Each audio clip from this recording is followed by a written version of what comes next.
హైదరాబాద్ ప్రధాన వార్తలు చూసుకున్నట్లయితే తెలంగాణ రాష్ట్రంలో ప్రజలకు కావచ్చు దేవుళ్ళకు కూడా భద్రత లేదని ఎమ్మెల్యే మాధవరం కృష్ణారావు ఆగ్రహించారు. ఎమ్మెల్యే మాట్లాడుతూ కూకట్పల్లి కేబీహెచ్పీ కాలనీ సర్దార్ పటేల్ నగర్లో ఓ దేవాలయంలో దాదాపు 50 లక్షల విలువ కలిగినటువంటి ఆభరణాలు కూడా దొంగలు వెతుకొని వెళ్ళిపోతే కనీసం సీసీ కెమెరాల నిఘా ఉన్నప్పటికీ పోలీసులు దొంగను పట్టుకోలేకపోయారు.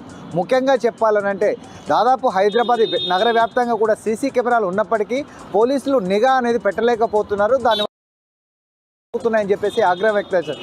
ఏది ఏమైనప్పటికీ కూడా ఒక దొంగతనం జరిగినటువంటి దేవాలయంలో ఆ యొక్క గంటన్నర వరకు వచ్చేసి ఆ గుడిలో ఉన్నటువంటి దొంగల్ని పట్టుకోలేకపోవడం పట్ల ఎమ్మెల్యే ఆగ్రహం వ్యక్తం చేశారు. ఏది ఏమైనప్పటికీ సమగ్ర విచారణ జరిపే విధంగా దాంతో పాటుగా వచ్చేసి ఆభరణాలకు దొరికే విధంగా కూడా పోలీసులు కృషి చేయాలని ఎమ్మెల్యే మాధవరం కృష్ణారావు కోరారు.